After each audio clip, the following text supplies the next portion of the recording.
کبھی سوچا ہے کہ ہماری زندگی کے جو بالکل عام سے لمحات ہوتے ہیں وہ جنہیں ہم اکثر دیکھتے تک نہیں، ان میں کتنی گہری خوبصورتی چھپی ہو سکتی ہے؟ چلیں آج مارو موڑے کی تحریروں سے متاثر ہو کر اپنی روزمرہ زندگی کے اسی انوکھے حسن کو تھوڑا سا کھوجتے ہیں۔ زیادہ تر جانداروں کو خود کو یہ یاد دلانے کی ضرورت نہیں پڑتی کہ زندگی قیمتی ہے، وہ بس وقت گزارتے ہیں۔ سوچیں ذرا اس بارے میں کہ کتنی سادہ سی بات ہے۔ ہم انسان ہمیشہ زندگی کے معنی ڈھونڈتے رہتے ہیں، لیکن شاید باقی جانداروں کو اس کی ضرورت ہی نہیں، وہ بس وقت گزارتے ہیں۔ بالکل اس بلی کی طرح جو کتابوں کی دکان کی کھڑکی میں بیٹھی ہے، کوئی جدوجہد نہیں، کوئی معنی کی تلاش نہیں، بس سکون سے سانس لے رہی۔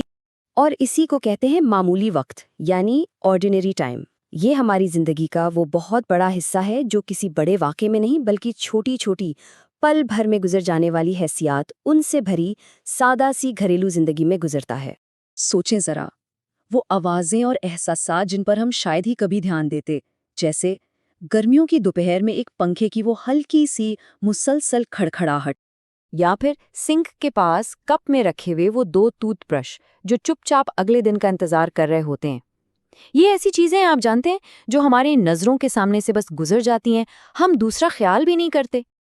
اور پھر وہ رسید پرنٹ ہونے کی تیز الیکٹرانکس کی آواز، یہ سب چھوٹی چھوٹی چیزیں ہی تو ہیں جو مل کر ہماری روزمرہ زندگی کی پوری تصویر بناتی ہیں۔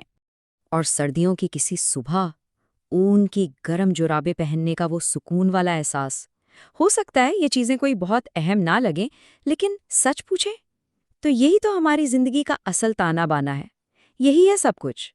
لیکن اب یہاں پر ایک عجیب سا سوال اٹھتا ہے۔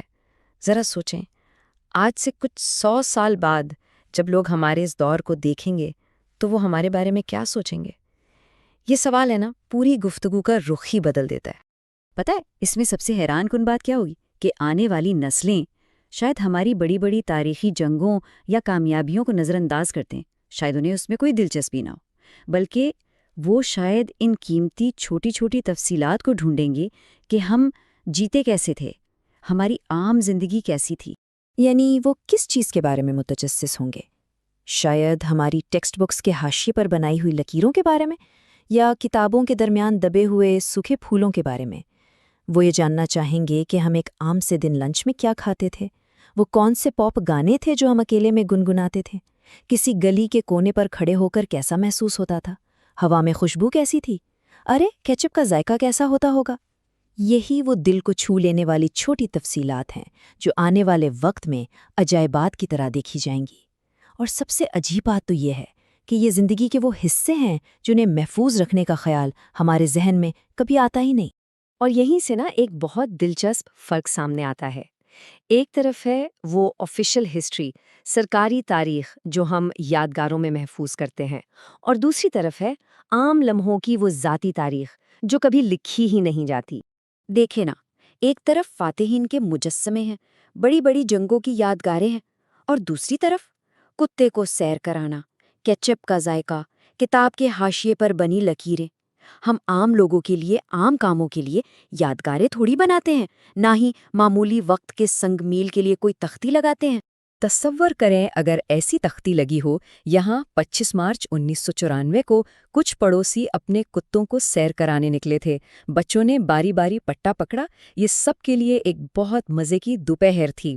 یہ انہی خوبصورت غیر ریکارڈڈ واقعات کی ایک مثال ہے جو اتنے ہی حقیقی، اتنے ہی اہم ہے جتنا کہ تاریخ کی کتابوں میں لکھا کوئی بھی واقعہ۔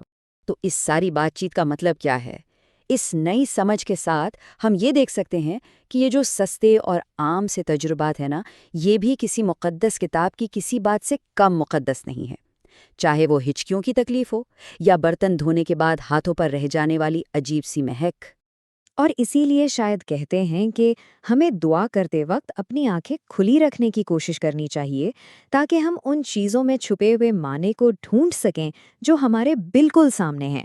یہ روزمرہ کی عبادات ہو سکتی ہیں، جیسے ایک ڈبے میں ٹک ٹیک کے کھڑکھڑانے کی آواز، یا ہچکیوں کی وہ چپتی ہوئی تکلیف، یا پھر برتن دھونے کے بعد ہاتھوں پہ رہ جانے والی وہ مہک۔ یہ احساسات چاہے کتنے ہی عام یا عجیب کیوں نہ ہوں، ہمیں یاد دلاتے ہیں کہ اصل میں حقیقی کیا ہے۔ یہ ہمیں فوراً موجودہ لمحے میں واپس لے آتے ہیں۔ ایک طرح سے یہ خود ایک مراقبہ ہے۔ تو آخر میں بات یہ ہے کہ کبھی کبھی یہ صرف زندگی ہوتی ہے اور یہ ٹھیک ہے۔ ضروری نہیں کہ ہر وقت کچھ بہت بڑا داؤ پر لگاؤ، کبھی کبھی بس جینا ہی کافی ہوتا ہے اور اس میں کوئی برائی نہیں۔ لیکن مسئلہ یہ ہے کہ ان احساسات کو بیان کرنے کے لیے ہمارے پاس الفاظ ہی نہیں ہیں۔ تو چلیں کچھ نئے الفاظ دیکھتے ہیں، ایک ایسی ٹول کٹ جو خاص طور پر ایسے ہی احساسات کو نام دینے کے لیے بنائی گئی ہے۔ اچھا، پہلا لفظ ہے والچر شاک۔ یہ وہ عجیب سا احساس ہے جب کوئی کسی نئی جگہ، کسی نئی ثقافت میں ہو اور اسے لگے کہ وہ اس میں شامل ہونے کے بجائے بس اوپر سے ایک گدھ کی طرح اسے دیکھ رہا ہے۔ اس کی عجیب و غریب باتوں سے اتنا متاثر ہو جاتا ہے کہ اس کی اصل پیچیدگیاں، اس کی عام سی باتیں اسے نظر ہی نہیں آتی۔ یہ دیکھنا تو ہے لیکن صحیح معنوں میں سمجھنا نہیں۔ اچھا، اگلا لفظ ہے میرینس۔ یہ وہ احساس ہے رات کو دیر سے گاڑی چلانے کی سکون والی تنہائی کا، جب کوئی ایک الگ ہی دنیا میں، ایک عجیب سی گونج میں، اندھیرے میں تیر رہا ہو۔ جب گاڑیاں اندھیرے میں سرخ جواہرات چھوڑتی جاتی ہیں اور تیز روشنیاں ایک لائٹ ہاؤس کی طرح آگے پیچھے گھوم رہی ہوتی ہیں، ایک بہت ہی خاص لیکن عام سا احساس۔ اور آخری لفظ ہے جسٹنگ۔ یہ ہم سب کی عادت ہے، خود کو یہ کہنے کی عادت کہ بس ایک چھوٹی سی چیز بدل جائے نا تو ساری پریشانیاں حل ہو جائیں گی۔ بس میرا ہیئر کٹ ٹھیک ہو جائے، بس مجھے صحیح دوست مل جائیں، بس تھوڑے اور پیسے آ جائیں۔ اس بس کے چکر میں ہم ہمیشہ ایک بہتر زندگی کی دہلیز پر کھڑے رہتے ہیں اور جو ابھی ہے اس کی قدر کرنا بھول جاتے ہیں۔ تو اسی سوال پر اس پوری گفتگو کو چھوڑتے ہیں کہ ایسی کون سی معمولی چیز ہے جو ہمارے بالکل سامنے ہے اور بس دیکھے جانے کا انتظار کر رہی ہے۔ شاید اس گفتگو کے بعد ہم اسے پہچان لیں۔